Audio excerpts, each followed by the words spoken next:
Staying with the neighborhood, election results are out in Bangladesh and no surprises there. Sheikh Hasina has won again. It will be her 5th term as Prime Minister.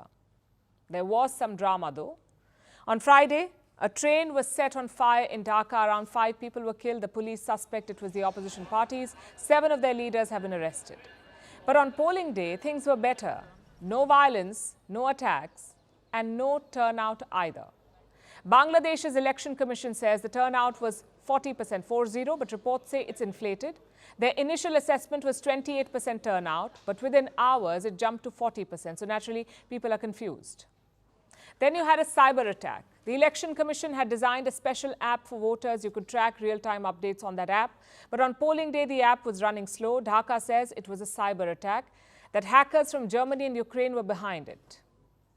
In the end, none of it mattered though, because Sheikh Hasina marched to yet another victory as expected. Her party has won 223 out of 300 seats. Of course, the main opposition did not contest. So at second place are independents, some 63 of them. These are candidates who ran without a political party's backing. It could create a tricky situation. Like, who do you appoint as leader of the opposition?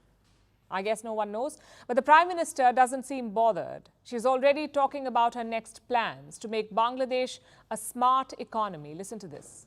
We want to train our younger generation for future, because in 2041 it is our target.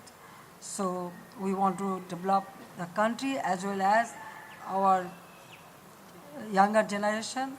We want to give them proper training so that they can continue.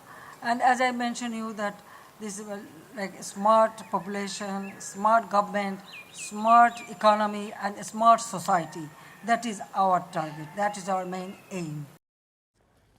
It's been a busy day for her. Diplomats have been lining up to meet and congratulate Sheikh Hasina. Among them was Pranay Kumar Verma. He's India's High Commissioner in Dhaka.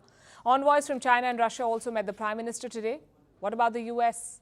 No reaction yet from Washington, but the American poll observer was satisfied. He said the election was free and fair.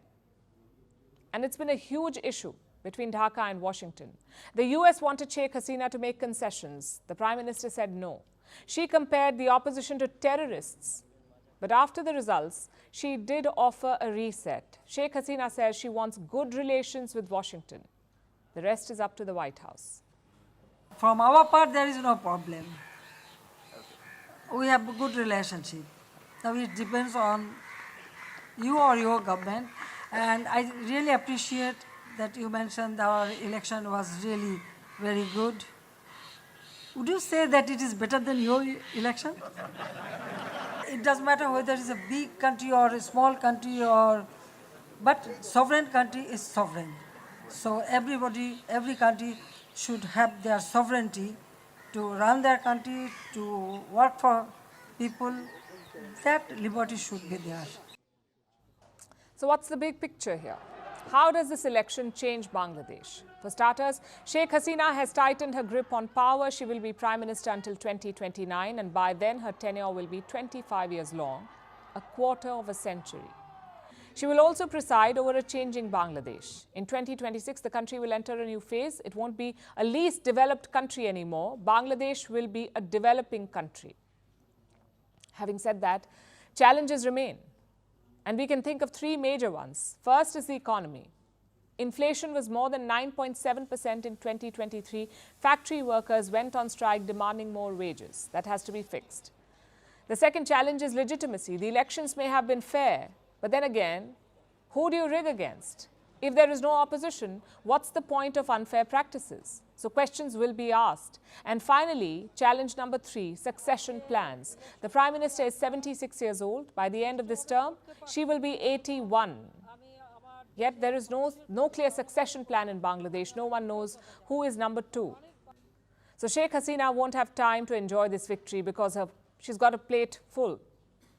From foreign relations to economy to domestic political troubles.